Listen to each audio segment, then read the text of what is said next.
I know that many of you feel like traveling with food allergies is daunting and hard because you just don't know where to start. Or maybe you're actually stuck believing some myths about travel that are stopping you from enjoying the benefits of traveling with your family. Today, I'm sharing 3 myths that food allergy families need to stop believing because these myths can create unnecessary fear and worry. They can steal your confidence and replace it with fear. And this is going to stop you from making amazing, safe memories with your family. I hope this episode will not only be empowering, but it will help you be better prepared to teach your child how to live safely with food allergies without letting them stop you from experiencing family trips together. So let's get to it. Hey, Food Allergy Mama. If you're here, you've likely experienced the scary and lonely food allergy diagnosis with your child. Unfortunately, food allergy parents aren't taught how to navigate the food allergy lifestyle, and it's easy to feel alone and discouraged sometimes. But I'm here to show you that food allergy life doesn't have to feel restrictive, scary, or isolated. I'm Corinna, and I'm a 17-year food allergy mom and food allergy coach at Friendly Pantry Consulting. I specialize in making food allergy life safer and less worrisome for food allergy families like yours. I'm not perfect, but over 17 years, I've learned a lot the hard way, and I'm sharing the secrets and resources you won't hear anywhere else that will help you feel confident living with food allergies faster and easier than I did. From introducing allergens, travel, navigating school, and educating friends and family, this podcast will give you the essential tips and strategies you need to help your food allergy child and family thrive. Welcome to the show. Are you starting to talk to your child about their food allergies? If your food allergy kid is aged 2 to 9, I have a list of skills to teach your child as they grow and become more independent. Not only are you going to get a checklist of skills, but you'll get fun ways that you can teach your child these skills in everyday life. If you haven't already, go to friendlypantry.com/empowerment and grab it for free. If you've been here for a while, you may know this, but if you haven't, you may or may not know that our family has traveled extensively around the world with food allergies. We've been all over Canada, we've been all over the US, to the Bahamas, Mexico, Ireland, Spain, the UK, Italy, France, and Portugal. For the record, we've also been to Disney World and Disneyland many times, and Disneyland Paris too. I'm not telling you this to brag, but instead, I want you to know that we have a lot of experience traveling with food allergies. And I want you to know that what I'm telling you today comes from a place of experience. I'm not guessing here, and I'm not basing this on 1 or 2 trips, so you can trust what you learn here. So let's get to those 3 myths about food allergy travel that are stealing your confidence. Myth number 1 is a big one, and it's the fact that you or believing that you won't be able to relax because it's not a holiday worrying about food allergies. Now, I think that if you believe this myth, it's because you don't have clear steps for getting prepared or the best ways to make food allergy travel less stressful. I want you to know, first of all, that with preparation and experience, you can worry less and relax more on a trip. I already talked about the places we've traveled to as a family, but you need to know that we did not start with a trip to Italy or France or Portugal. Those were more complicated trips that came later. We did a trip progression and we started with camping. And after camping, we took trips around Canada, which is our home country. And after taking trips around Canada, we took trips to the US and to Mexico. It wasn't until after that we ventured to the UK and Europe. Yes, there were 2 trips that went out of order, but for the most part, we scaled our trips from easiest to hardest. So if you can start simple and move up, it's a great way to gain experience, and experience will make you more confident. Another important way to make your holiday more relaxing with food allergies is to know you have safe food available. If you know that you'll be able to safely feed your child, a lot of the nerves are going to go away. This is why I always plan our meals for vacation. Planning our meals helps me to know what I'll bring from home and what I'll buy when I get there. Because as a side note, grocery shopping in a new location is not easy.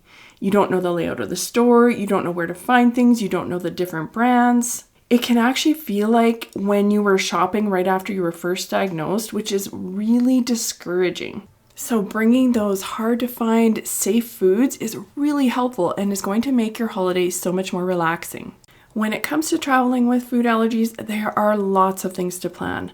But I started to realize that no matter what type of trip we take, the more prepared I am, the more I can relax. And after a while, I started to see that I was using similar planning steps with every trip. So I started to write those steps down, and it helped me to feel less overwhelmed each time we were planning a new trip. So start by writing things down each time you travel like I did. You'll get better and better at planning. And each time you go on a trip, you will become more confident. I know that some of you may not want to go through the trial and error or the work of getting years of experience. If this is you, you can learn from our experience and feel confident quicker and easier with the Food Allergy Travel Workshop. You'll get everything laid out in an easy step-by-step guide, and I'll teach you everything we've learned the hard way so you can have the best trip with your family even if you don't have your own experience. Because you can have a relaxing trip if you've prepared well. Okay, myth number 2 is that you need to go to an all-inclusive resort or eat out the whole time to get a break. So I get it. You're sick of cooking, you want to have a break. I am exactly the same way. But the thing is that with food allergies, cooking our own food is the safest option. So what's a burnt out food allergy cook to do? First, I focus on the easiest meals possible, and I actually share some allergy-friendly ideas for breakfast, lunch, and dinner in my Food Allergy Travel Workshop. But the key is to plan out the easy meals that you're going to make before you leave home so that you can bring all those non-perishables in your carry-on. You can buy the produce and the meats when you arrive, and this is not only going to make cooking on your vacation easier, but it's also going to make shopping easier at your destination. It's going to save you tons of money too.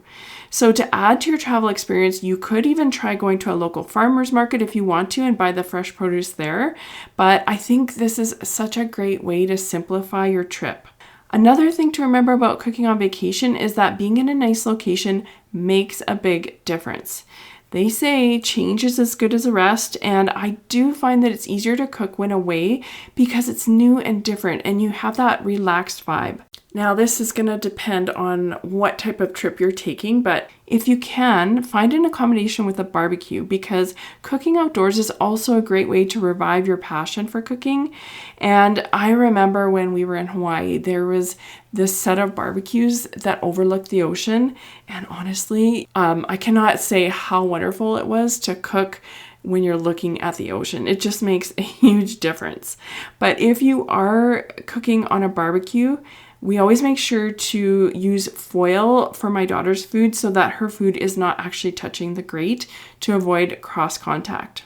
Even so, I'm not saying that you can't eat out at all. I mean, we always eat out when on a trip because we like to supplement our cooked meals with a few restaurant meals. But here's the trick. Research the restaurants in advance. This is so important. I usually like to find 1 to 3 restaurants in the area that we feel confident eating at. And yeah, I do have to call and talk with them before we leave. So we don't have to worry about it when we're there. Like we're on vacation, so we don't want to be necessarily researching new restaurants at that time. If I can get it done beforehand, it's a lot easier. And here is a caveat though. Yes, we have had to leave some restaurants because we didn't feel confident once we got there. But that's why I try to find more than one restaurant so that we actually have some backup restaurants as well. So if dining out is something that you want to start doing, whether it's on vacation or even at home, I highly recommend you check out the Dining Out with Food Allergies workshop because in this workshop, you're going to get the tools and practical knowledge for dining out as safely as possible. And after the workshop, it's going to be much easier for you to decide if you feel confident with eating at a restaurant or not. What I share in the workshop is game-changing, so I recommend that you complete this workshop before going on your trip. The cool thing is that you can get the Dining Out with Food Allergies workshop for over 50% off when you buy it at the same time as the Food Allergy Travel Workshop. So go to friendlypantry.com/travel and get both the travel and the Dining Out workshop at the same time for a huge discount. Okay, let's move on to myth number 3, and that is that food has to be a big part of your travel experience. If you look at any travel podcast or blog, you're going to see there's a big emphasis on people experiencing food at a destination. And I know that before we had kids, I would have called ourselves foodies, and we would always want to try the local food, and that would be a top priority. But here's the thing, having a family changes everything. Even if there aren't food allergies, trying new cuisines can be difficult for kids. Who wants to buy all this interesting local food when the kids don't eat it anyway? And with food allergies, our priorities change again, and that's okay.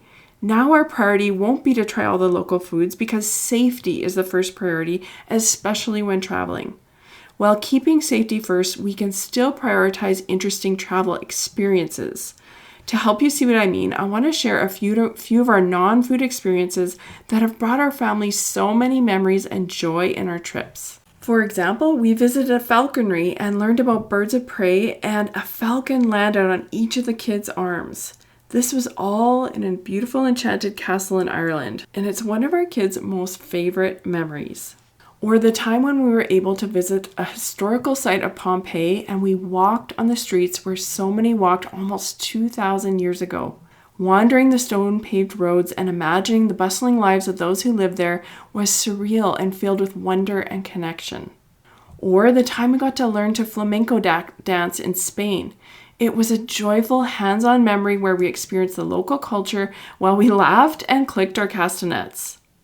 Or when we were meeting beloved characters and exploring the enchanted lands at Disney World.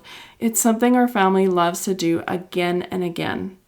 As a family who rarely sees the ocean, splashing in the waves of Hawaii or Mexico feels magical while the sun warms our face. And seeing the palm trees sway makes us feel like time slows down and everyday worries drift away.